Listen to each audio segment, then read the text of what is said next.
পরকীয়ার সম্পর্ক এটি নতুন কোনো বিষয় নয়।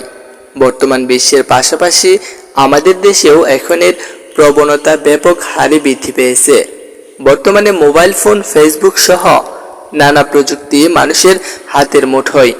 তাই আজকাল পরকীয়ার সম্পর্ক গড়ে তোলা অনেক সহজ। কিন্তু কি এই পরকীয়ার সম্পর্ক? কেন এটি গড়ে উঠেছে? এটাকে রোধ করার উপায় কি? তো চলুন জেনে নেই। পরকীয়ার সম্পর্ক হচ্ছে বিবাহিত জীবন থাকা সত্ত্বেও অন্য কোনো নারী বা পুরুষের সঙ্গে অনৈতিক সম্পর্কে জড়িয়ে পড়া।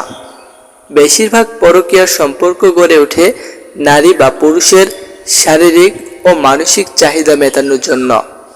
আমাদের সমাজে এমনকি ধর্মেও এই পরকীয়া সম্পর্ককে অবৈধ সম্পর্ক হিসাবে বলা হয়েছে। কিন্তু কখনো কি আমরা এটা জানার বা বোঝার চেষ্টা করেছি যে কেন আমাদের সমাজে, আমাদের দেশে এই সম্পর্কের হার বেড়ে গিয়েছে? নারী বা পুরুষ তাদের বিবাহিত জীবন নিয়ে কি তারা সন্তুষ্ট নন? এর উত্তর হচ্ছে আমরা নিজেরাই এর প্রধান দায়ী।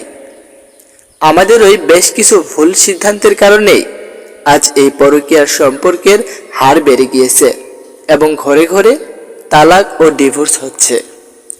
সমাজতান্ত্রিকরা এর ভালো বিশ্লেষণ করতে পারবেন, তবে আমার বিবেচনায় নিম্নের বেশ প্রধান কয়েকটি কারণ তুলে ধরা হলো।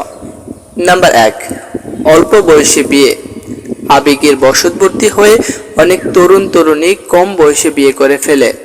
এই সময়ে ছেলে বা মেয়ের মধ্যে মানসিক বুদ্ধি চিন্তা কাজ করে না, যুক্তির চেয়ে আবেগই বড় দেখা দেয়।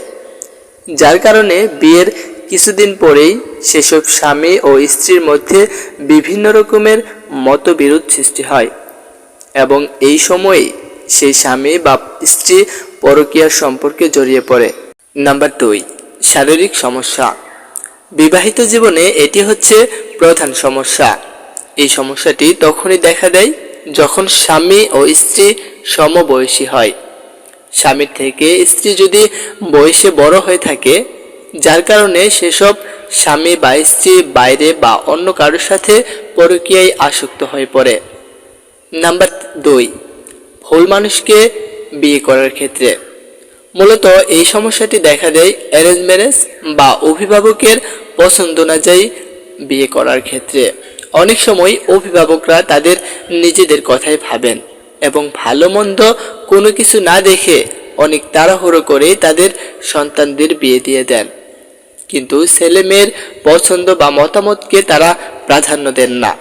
যার ফলে এসব ছেলে মেয়েদের বিবাহিত জীবন সুখের হয় না, আর তখনই মানসিক ভারসাম্য হারিয়ে পরবর্তীতে তারা পরকীয়ার দিকে ধাবিত হয়। Number 4, career adjustment. খুব দুঃখজনক হলেও এটাই সত্যি। কিছু পুরুষ বা নারী তার ক্যারিয়ার প্রমোশন ও দ্রুত বৃদ্ধি করার জন্য তার কর্মস্থলে এবং ম্যানেজার কিংবা উপরের লেভেলের বয়সদের সাথে পরকীয়ার সম্পর্কে লিপ্ত হন, কারণ তারা মনে করেন এতে করে তারা জবের ক্ষেত্রে বিভিন্ন সুযোগ সুবিধা পাবেন। কিন্তু এটা আসলে সম্পূর্ণই ভুল চিন্তা। উল্টো এটা একটা মানুষকে ব্যক্তি সত্তা, তার চরিত্র সত্তাকে ধ্বংসের মুখে নিয়ে যায়। এসব সম্পর্ক যেমন বেশি দিন টিকে না, ঠিক তেমনি ভাবে চাকরি হারানোর আশঙ্কাও 100%।